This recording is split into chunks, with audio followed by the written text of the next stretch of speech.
Alors, bienvenue tout le monde. En ce mardi 12 janvier 2021, il est 13h15. Mathieu Martel avec vous directement de Montréal, près du marché Jean Talon, dans le loft du philosophe, ici pour vous entretenir sur la notion de rêve. Que penser des rêves diurnes et des rêves nocturnes? Donc, ce sera le sujet de notre rencontre de philosophie existentielle et réflexive. N'hésitez pas à me saluer, à me dire un petit bonjour, car comme bien sûr, je ferai tirer aujourd'hui mon livre À boire du thé 2015 pour ceux et celles qui ne l'ont pas déjà. Donc, saluez-moi, dites-moi un petit bonjour dans ces rencontres de philosophie réflexive. Nous allons avoir aussi cette semaine cette super rencontre prévue dans le cadre des rencontres de l'OVS pour entamer notre 5e année de causerie philosophique avec l'OVS. Le sujet, le deuxième sujet du mois de janvier, sera quels sont nos biais cognitifs. Je vais parler des distorsions cognitives comparativement aux biais cognitifs. Ça sera jeudi, bien sûr, dans 2 jours à 13 heures précises, heure de Montréal. J'en profite pour saluer les gens à l'extérieur de Montréal, à Québec, dans le nord du Québec et aussi à Paris, en France. N'oubliez pas d'aller voir mes petites activités philosophiques détaillées dans la section événements sur ma page Mathieu Martel Philosophe sur Facebook. Et bien sûr, tous les vidéos sont thésaurisées, bien classées par thème dans la section vidéo. Pour ceux qui ne me connaissent pas, je suis professeur de philosophie au collégial depuis maintenant, je termine ma 12e année à temps complet. Je donne des conférences depuis belle lurette. Mes premières armes remontent à 1997, mais je suis conférencier en continu depuis 2005. Le 18 mars 2005, j'entamais cette vocation de manière continue et j'ai aussi sorti mon premier livre Présence en 2005. Donc voilà, donc assez d'expérience au niveau des conférences. Étant donné que nous ne pouvons pas nous voir dans une salle présentement, étant donné le contexte actuel, depuis le mois de mars, donc dans quelques mois, dans à peine 10 jours, cela fera 10 ou 11 mois que je suis avec vous sur Facebook Live de manière hebdomadaire. Bien sûr, nous avons aussi des petites rencontres plus intimistes où il y a échange, où nous pouvons nous voir via caméra à travers les rencontres Zoom mensuelles. Ils sont quelquefois le samedi à 13 heures, une fois par mois, et souvent aussi à la fin du mois, un jeudi par mois à 19 heures sur Zoom, heure du Québec. Donc voilà pour les informations. Vous irez vous inscrire et consulter les thèmes de nos activités. Je salue Mélanie, Isabelle, Daniel qui est avec nous, Mélanie Roussel, Roselena, Niki et Isabelle Rivard, bien sûr. Donc le sujet du jour, que penser des rêves? Alors, je vais commencer dans quelques instants en vous entretenant, bien sûr, en vous parlant des 3 rêves que Descartes a fait dans son poêle durant le début de la guerre de 30 ans. Il était en Bavière. Salutations à Jean-Guy qui vient de se joindre à nous. Donc, toutes les personnes qui me saluent me disent bonjour une fois. Vous pourrez être, bien sûr, faire partie du tirage. Je fais tirer, va boire du thé aujourd'hui. Donc, si vous l'avez déjà en votre possession, laissez la chance à une autre personne de le gagner. Aujourd'hui, c'est celui-ci que je vais envoyer dès la fin de ce petit direct par la poste. Alors, vous savez que, bon, je revenais de Sainte-Thérèse ce matin, j'ai salué Daniel, notre ami polycopiste au collège Lionel Groulx. Je suis allé faire quelques petites impressions, passer du temps seul à mon bureau. Et en revenant, hein, en autobus et en métro, je me suis dit, ah, ben, j'ai le temps de faire un direct. Il est à peu près 12h45 et me voilà. Donc, je me suis servi un bon petit thé japonais du camellia, Genmaicha Sencha Bencha. Et je vais vous entretenir de ce sujet-là. J'aimerais vous dire aussi que j'ai été invité au YMCA Park pour tous les inscrits du Café Rendez-vous. Je serai avec vous, bien sûr. On sera un petit groupe. Hein? Il faut faire partie du YMCA Park de l'organisme Café Rendez-vous du mardi. Je verrai là-bas, bien sûr, Christine qui sera là, Nikki, à notre Zoom du YMCA Park, ainsi que Vanda, Michel, Micheline, etc. et compagnie. Donc ça, c'est mardi le 19. Souvent, je suis invité, bon, à la FADOC, j'ai été invité aussi à l'AREC, l'Association des professeurs retraités. J'aime beaucoup les invitations et les surprises. Merci à celles qui m'ont invité au YMCA Park, ça fait 2 ans. Donc aujourd'hui, que penser des rêves?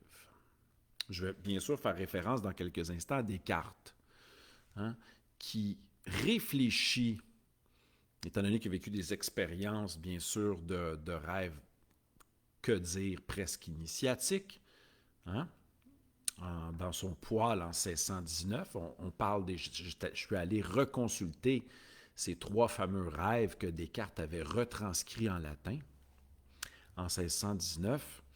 Et je vous pose à vous-même la question, laissez-vous une place dans votre vie à l'exploration du monde des rêves, à la fois au niveau diurne, le jour, et à la fois l'exploration des rêves au niveau nocturne.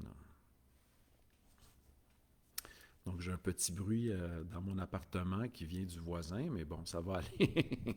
Je vais m'en sortir pour la concentration. Donc, que penser des rêves? Bon, on a eu bien sûr notre neurologue juif autrichien, Freud, qui a eu une position quant à l'interprétation des rêves, au sens qu'ont les rêves dans notre vie, et bien sûr son fidèle, au début fidèle disciple Gustav Jung, qui a développé une autre théorie interprétative des rêves, moins restrictive, moins basée sur le rêve étant, en gros, pour Freud, vu comme étant une compensation d'un vécu non assumé dans le réel, notamment. Alors, que penser des rêves? Donc, j'aimerais bien vous entendre. Bien sûr, écrivez-moi. Quel rôle accordez-vous aux rêves nocturnes dans votre vie? Hein? Est-ce qu'il y a une place importante attribuée au sens au niveau des rêves? Que penser des rêves? Est-ce qu'on voit ça comme une compensation d'une expérience qui aurait été refoulée, hein, bien sûr, dans l'inconscient, parce qu'elle n'était pas acceptable au niveau de la morale, au niveau des valeurs, au niveau de ses propres principes?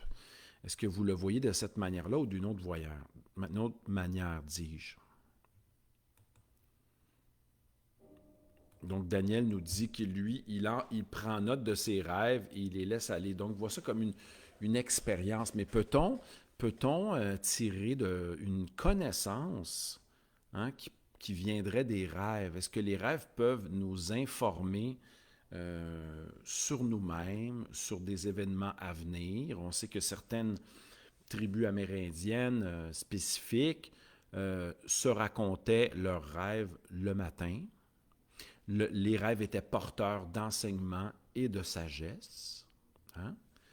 Avez-vous déjà vécu une expérience de rêve qui semblait tellement poignante, tellement réelle, plus vrai, plus réelle que le réel même? Est-ce que ça vous a déjà arrivé d'être troublé pendant quelques jours par un rêve? Avez-vous été averti en songe d'événements qui allaient se produire plus tard, hein, après observation, dans votre vie? Voilà, donc n'hésitez pas à m'écrire ce que vous pensez de l'expérience des rêves au niveau nocturne. Bon, Donc, les amis, j'en profite pour vous saluer. Faites-moi un petit coucou, bonjour si vous êtes là parmi nous pour la première fois. Tantôt, je vais faire tirer un petit livre. On va boire du thé, toujours avec une méthode de tirage au sort aléatoire. Et ça va partir aujourd'hui. Il y a des livres qui sont partis aussi hier. Mélanie nous dit que les rêves nocturnes sont une source d'informations sur notre inconscient, sur notre vie. Ils sont là, sont des révélateurs, sont là pour nous révéler à nous-mêmes. Bon, sur ce, je vais entamer ma référence, bien sûr, pour commencer ce live. Salutations à Martin qui vient de se joindre à nous. Je vais vous parler de Descartes. Donc, au début de la guerre de 30 ans, Descartes a 23 ans. Il se réfugie dans un poêle pour se reposer. Une petite cabane où il s'assoupit durant la nuit. On parle des fameux 3 rêves de Descartes vécus en novembre 1619.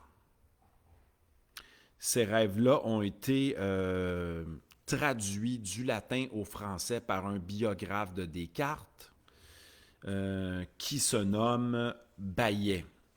Alors, on a quelques textes de Descartes qui ont été perdus, comme un traité d'escrime, hein?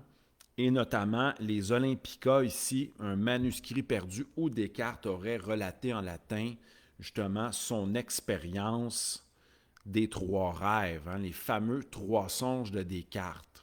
On sait que Jean-Luc Marion, un phénoménologue chrétien, spécialiste de Descartes, aurait accordé au sujet, dans un livre qui s'intitule La Passion de la raison, 1983, hein, il aurait traité des 3 songes sous le titre suivant. Donc, il y aurait une trentaine de pages qui seraient en lien avec ces 3 songes-là, qui s'intitulent Les 3 songes ou l'éveil du philosophe. Hein. Donc, c'est presque l'éveil de la vocation du philosophe René Descartes qui adoptait la devise suivante « J'avance masqué ». Petit clin d'œil avec aujourd'hui, j'avance masqué. Je vais vous présenter dans quelques instants ces rêves. Pendant ce temps-là, écrivez-moi à savoir est-ce que les rêves vous ont révélé certaines informations. Là, j'ai Nikki qui m'a écrit quelque chose. Est-ce que vous avez déjà vécu des choses extraordinaires, phénoménales, renversantes à travers les rêves nocturnes? Écrivez-moi ça, je vais les commenter par la suite et je vais vous conter certaines de mes expériences par la suite. Alors, notre Descartes fait 3 rêves en 1619, il est âgé de 23 ans. Donc, un rêve associé au vent, un deuxième à un coup de tonnerre et 3e à la découverte d'un livre. Sachez que, avant que je vous les présente, sachez qu'un certain Maxime Leroy, un juriste, avait écrit jadis à Freud une lettre en 1929 pour qu'il réfléchisse sur les fameux 3 rêves de Descartes. Ça a été Lewin, un psychiatre, relate justement ce lien avec cet échange épistolaire entre Leroy et Freud en 1929 dans un livre qui a été traduit en français en 2016. Hein? Un texte de 1958 de Lewin qui s'intitule « Du bon usage de la régression ». Et là, on a la position de Freud. Donc, vous savez qu'il y a eu beaucoup de gens qui se sont penchés sur ces fameux 3 rêves-là. Il y a eu des tentatives d'interprétation psychanalytique, etc. Bon, sûrement, notre ami Lacan s'est sûrement aussi penché là-dessus. Alors, le premier rêve, Descartes marche la nuit il a mal au côté droit, il a de la misère à s'appuyer sur son côté droit, donc il se penche à gauche pour pouvoir bien marcher et il est poussé par le vent. Hein? Il fait même des tours sur lui-même. Hein? Il est poussé, il tourbillonne sur lui-même et là voit un collège et décide d'aller se réfugier dans le collège pour pouvoir se retirer, éviter le vent qui le pousse très fort.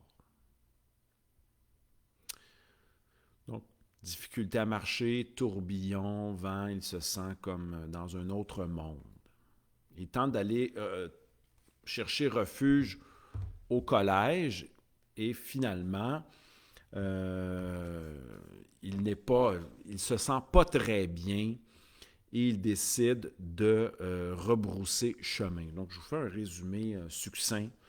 Euh, voilà, donc il décide de sortir, de rentrer au collège, pensant retrouver refuge au collège, peut-être le collège La Flèche où il a étudié la scolastique, hein, où il a fait ses études, collège jésuite de l'époque.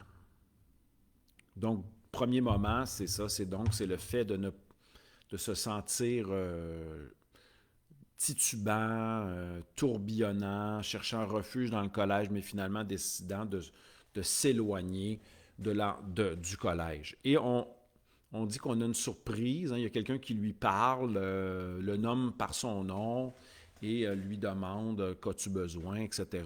Et on a dit, René, on a quelque chose pour toi. Et Descartes pense qu'il va recevoir un genre de pastèque venant de l'étranger, hein, une espèce de fruit venant de l'étranger. Est-ce que c'est une pastèque? Est-ce que ça fait référence à ses futurs voyages qu'il fera en Hollande par la suite? On ne le sait pas, mais je voulais juste vous parler du premier rêve. Le deuxième rêve, il s'assoupit à nouveau. Quelques heures plus tard, il entend un coup de tonnerre.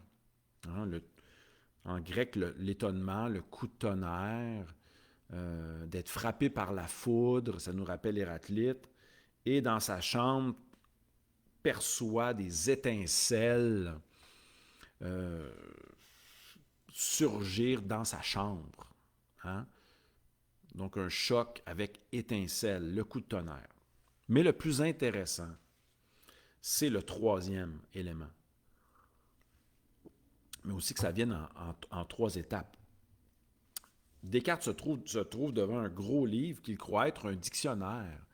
Mais à lire sur la couverture, il voit que c'est comme un recueil de poésie. OK? Et il va tomber sur une citation, une question, une interrogation en latin qui va l'interpeller et s'adresser directement à son être. Donc, la phrase en latin est la suivante, la locution. Quod vitae sectabor iter, donc qui se traduit en français par quel chemin poursuivre dans la vie. Donc c'est presque quel genre de vie, hein, quel chemin, le chemin de la connaissance, de la science. Donc c'est comme un rêve initiatique sur sa mission de vie. C'est pour ça que Marion a intitulé ses trois rêves, les trois sens ou l'éveil du philosophe. Hein. Donc, c'est vraiment une question importante. Quel chemin? C'est la question de Platon. Quel genre de vie veux-je vivre? Hein? Qu'est-ce que bien vivre? Quel chemin? On sait que le chemin de Descartes, ce sera le chemin de la philosophie, de la métaphysique, mais aussi de la recherche, de la remise en question du savoir pour établir un savoir certain dans les sciences. Donc voilà, imaginez, là, on va aller lire maintenant vos commentaires et je vais vous parler de certains rêves que j'ai faits.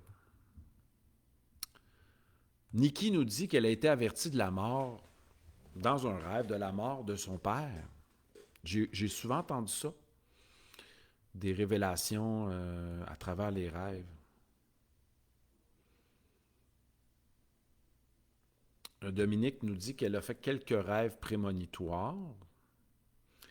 Et des fois, ces rêves l'incitent à la pousse à agir dans la réalité. Imaginons, vous rêvez que vous jouez un instrument de musique et que vous n'en jouez pas pour de vrai, mais dans le rêve, hein, vous avez le sentiment du rêve où vous vous sentez vraiment bien, vraiment à l'aise.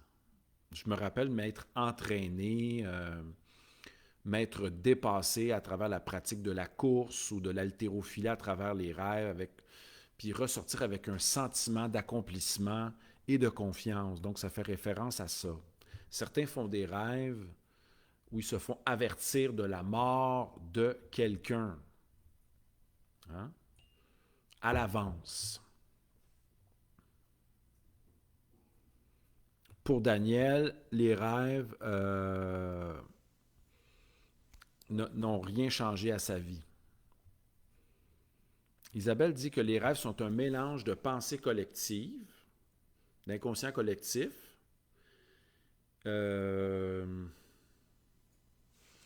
et quelquefois, on capte à travers les rêves des moments qui ont rapport au présent, au passé ou au futur qui serait à venir. Donc, il y aurait peut-être un lien avec la prémonition. Vanda dit qu'elle a rêvé à sa mère décédée pendant 10 ans, mais aussi à la mort de son père.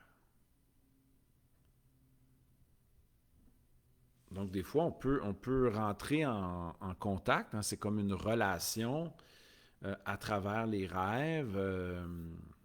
Certains tombent en amour avec une présence dans leur rêve et que c'est plus vrai que tout ce qu'ils ont senti dans le réel. Une espèce de sensation de connexion incroyable. Hein?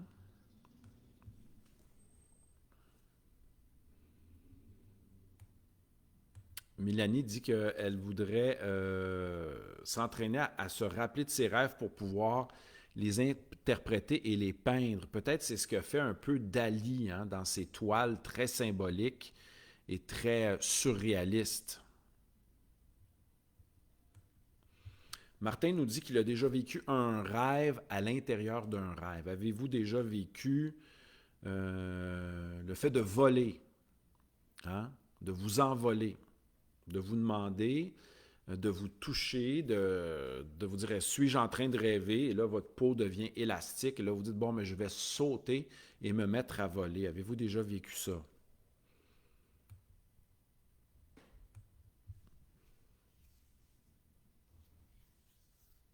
Alors, Isabelle a dit qu'elle a rêvé d'un mandala qui a été par la suite dessiné par Mélanie. Donc, des fois, on peut se rêver hein, d'un rêve dans un rêve, etc. Donc, les amis, aujourd'hui, on parle du rêve nocturne. Avez-vous fait des rêves prémonitoires? Hein? Est-ce que vous vous êtes entraîné à vous dire cette nuit, je vais me souvenir de mes rêves, je vais être attentif, je vais me lever. Comme dit Daniel, je vais les noter à tout moment de la nuit. Moi, je connais un philosophe qui les a notés, qui en a noté 15 000, hein? 13 000 pendant 15 ans.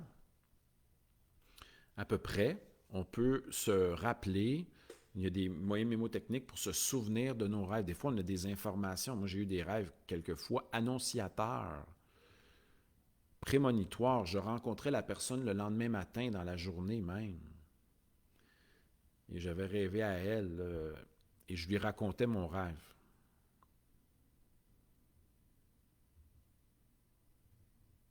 Bon, Isabelle dit qu'elle a rêvé à son grand-père qui était dans une autre dimension et qui lui disait que l'important est de rester dans une famille unie. Bon, on a des messages. Mais Descartes, hein, Descartes qui est on le dit, qui est un aventurier quand même, hein, il a affronté des corsaires sur un bateau, etc. Il a déménagé entre 23 et 30 fois dans sa vie. Sa devise était «J'avance masqué». Il était blessé, il bougeait tout le temps d'un endroit à l'autre, écrivait aux scientifiques de l'époque, etc. Et il a considéré, hein, il a colligé, il a transcrit ses rêves en latin qui ensuite ont été traduits en français par Bayet, un de ses premiers biographes. Donc, quelquefois, on a, à travers nos rêves, de l'inspiration, des messages. Et c'est important aussi de demander, des fois on est plus actif dans nos rêves que le jour, donc se demander qu'est-ce que cela peut nous apporter. Donc Jean-Guy nous dit, ça lui arrive de dire, ah, je suis dans un rêve sans se réveiller. Donc, on peut recontinuer l'histoire, l'expérience de notre rêve, ou se réveiller de notre rêve. Donc, Isabelle nous dit que Dali s'assoupissait l'après-midi, assis, une cuillère dans la main, afin de s'éveiller au moment où les images oniriques se présentaient. Et voilà. Il s'installait pour faire des croquis. Merci, Isabelle. Donc, ça rejoint ce que nous pensions.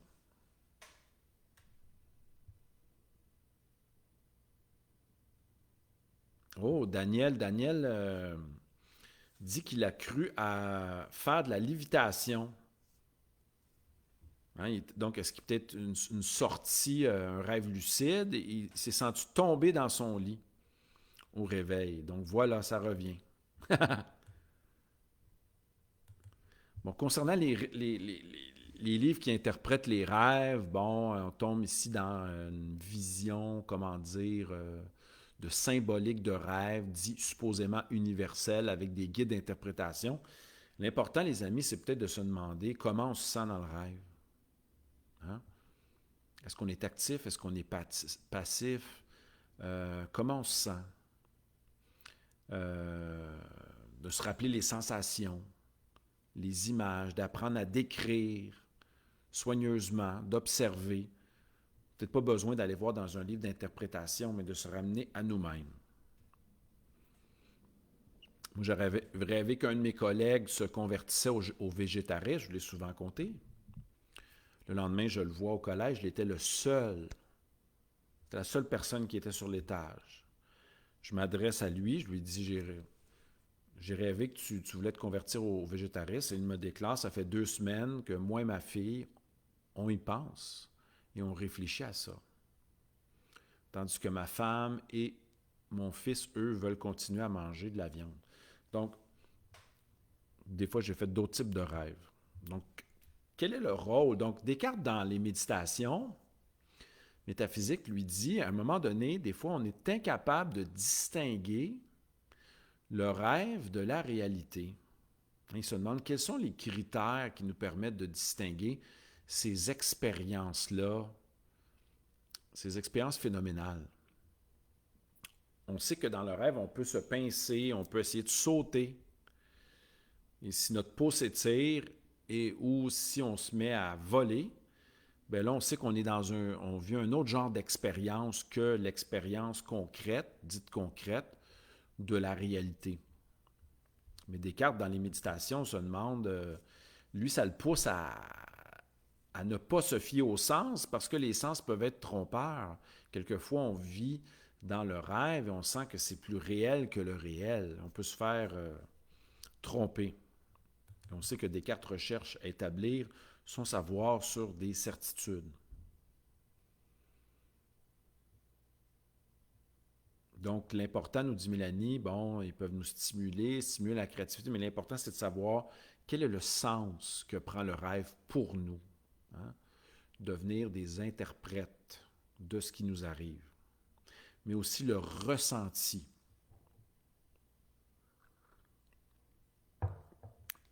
Donc, finalement, les amis, on n'a pas juste de l'information ou de l'enseignement à travers les livres, à travers des conférences, à travers la musique, des films, mais à travers notre propre vie psychique. On sait qu'il y a aussi un élément qui est Jung, bon, on va parler de l'interprétation des rêves, Freud aussi, mais aussi de l'élément de synchronicité, qui est je me rappelle que Jung avait une dame qui vient raconter son rêve du scarabée. Elle rêve un scarabée, elle raconte ça à Jung, et dans la pièce où Jung s'entretient avec la dame en consultation, un scarabée se dépose près de la fenêtre. Jung le montre à la dame et lui dit, est-ce que c'est ce genre de scarabée-là? Et ça l'était. Donc ici, on parle d'un élément de synchronicité, mais lié à un rêve. Merci les amis de de commenter. Donc, pour ceux qui veulent bientôt participer au petit tirage, ceux qui n'ont pas déjà écrit un petit commentaire, je vais vous nommer tantôt et vous octroyer un chiffre. Dites-moi bonjour. Si vous restez au Montréal, Québec, au Canada, vous allez pouvoir recevoir ce livre-là tantôt dans le petit tirage. Je vous rappelle, nos deux, aujourd'hui, c'est une petite rencontre informelle comme ça sur le rêve pour discourir de manière légère. On aura une rencontre jeudi sur les distorsions cognitives et les biais cognitifs dans 2 jours à 13 heures. Soyez-y, hein? Toujours sur la même page, Mathieu Martel, philosophe. Et notre dernière conférence du mois de janvier, on a eu beaucoup de rencontres. La rencontre Zoom du samedi sur la motivation. J'ai déjà quelques inscriptions. On est un petit groupe de 10 au maximum, très intimiste, sur Zoom, 1 heure et quart d'intensité, de partage.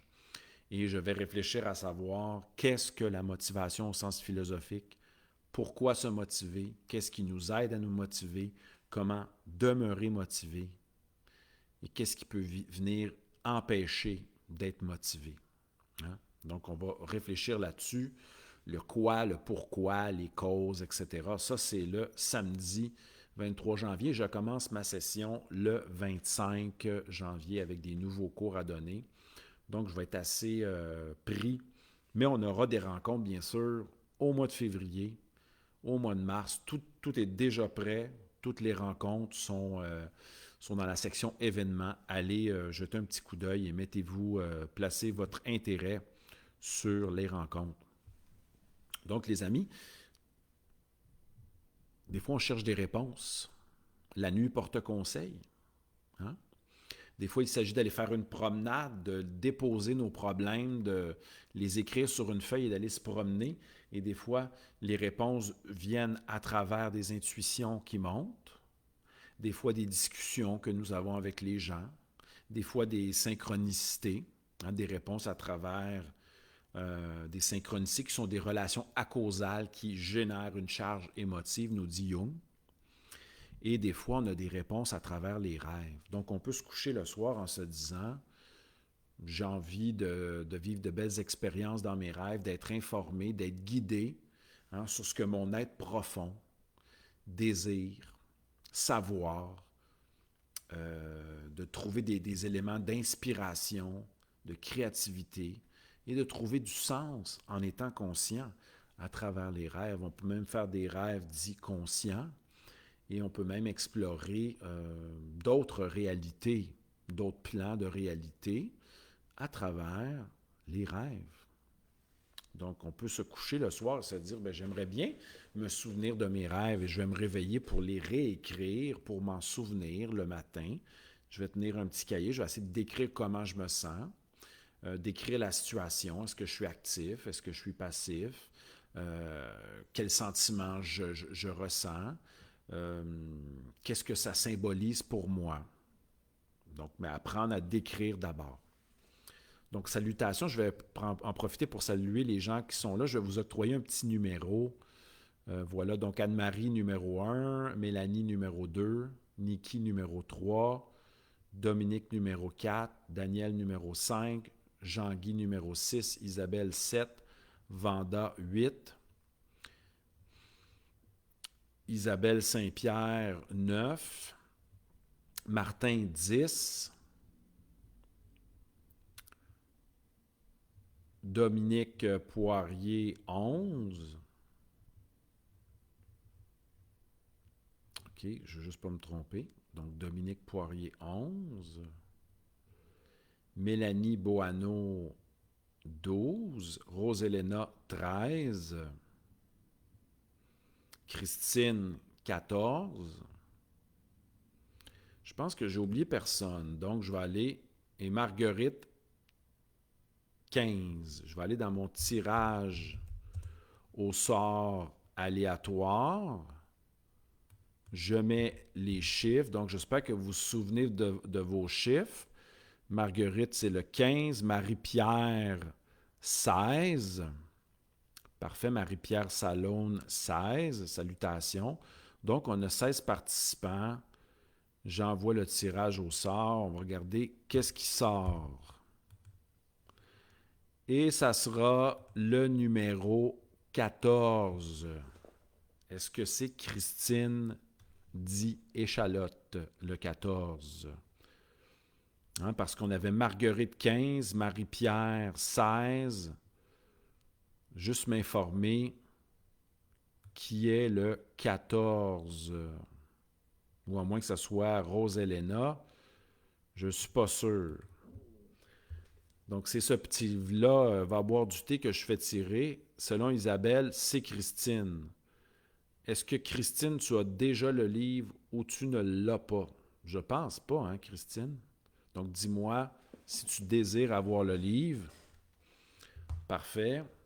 Et écris-moi dans ma boîte vocale, ma boîte, mon courriel ou ma boîte Mathieu Martel, philosophe. J'ai un courriel intégré à la boîte et je vais t'envoyer ça cet après-midi dédicacé. Félicitations à Christine. Donc, les amis, sur ça, aujourd'hui, j'avais juste envie de vous parler des 3 rêves de Descartes, de se faire un petit rappel sur l'importance que les rêves, une certaine vision des rêves où on peut être inspiré à travers le rêve, avoir des enseignements sur notre être, aussi être à jour des fois, hein, dans quelques situations de rêve où on se sent des fois, on vit des sentiments comme de honte, on peut se sentir paralysé dans un rêve. Donc, ça nous informe sur notre état face à certains problèmes aussi de la vie. Hein. Sachez que certaines tribus ou groupes amérindiens partageaient leurs rêves le matin et voyaient ça comme des enseignements. Certains partaient à la chasse, hein, devaient rêver à l'animal, mettons le caribou, pour pouvoir partir à la chasse. Ils devaient le voir en rêve. Donc, super, Christine. Christine, écris-moi ton adresse dans un courriel. Hein, je vais te mettre mon courriel ici et envoie-moi ton adresse à ce courriel pour recevoir le livre.